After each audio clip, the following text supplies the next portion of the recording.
from a distance, which is a bigger and bigger challenge for most senior leaders in organizations. One of the biggest challenges is how do you create a high-performing virtual leadership team? And this can be an even bigger challenge when we talk about what I call a VIM team. That's a team that is not only virtual, but international and multicultural. So we have three very large challenges. In doing that, and I work coaching a number of multinational senior leadership teams, the advice I often give to chief executives is if you've got a dispersed virtual team in many countries, different functions, different cultures, then actually it's really important to invest in upfront in building the relationships of that team. So do get the team together, do get them meeting face to face before they work virtually.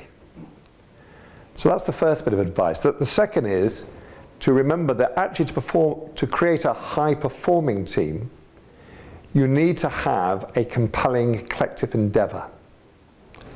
That is something that every member of the team is bought into, that they've helped create, that they know is important, and they know they can't achieve by working in parallel. They can only achieve if they are all working together to create something that is more than the sum of the parts.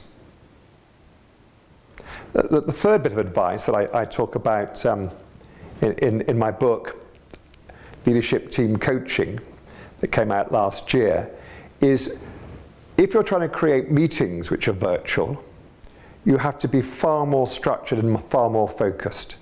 You can't hold people's attention for as long if they are on Skype or if they are on video conference calls. And I offer a structure in here that we've used with a number of virtual teams, which is called the CLEAR structure. C-L-E-A-R. C stands for make sure you start by a check-in and a clear contract. Not just what is the agenda, but what we want to achieve from this meeting. Then listen is, how do we get an update from everybody? And check in, and remember what time zone they're in, and what's their context. Then the explore, the E is for explore. Have just 2, maximum 3 areas that we're collectively going to work on to come up with a joint answer. So we're thinking together generatively. Then the action. Very easy to come up with decisions virtually without real commitment or buy-in. So how do we make sure as the leader that we've checked in that people haven't just agreed, but they're committed? And finally the R, how do we constantly review to check back with people? If you like, we start with a check-in. This is the check-out. What's been helpful from this meeting? What's one thing you're going to take away and do differently? How can we make the next meeting more beneficial? So have structured meetings. That's the third bit of advice. The fourth is to have those meetings, you need to invest in really good technology. To have a virtual, international, multicultural meeting is hard enough without the technology breaking down. So make sure you know, I've worked with some teams where we've been working with 6 different locations from South America to Hong Kong to Europe. And it feels like the people are in the same room because we've got really good video conferencing. And finally, number 5, make sure you learn how to virtually celebrate.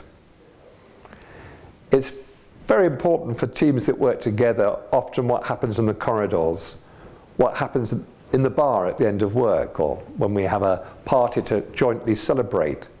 You need to learn how to do that virtually.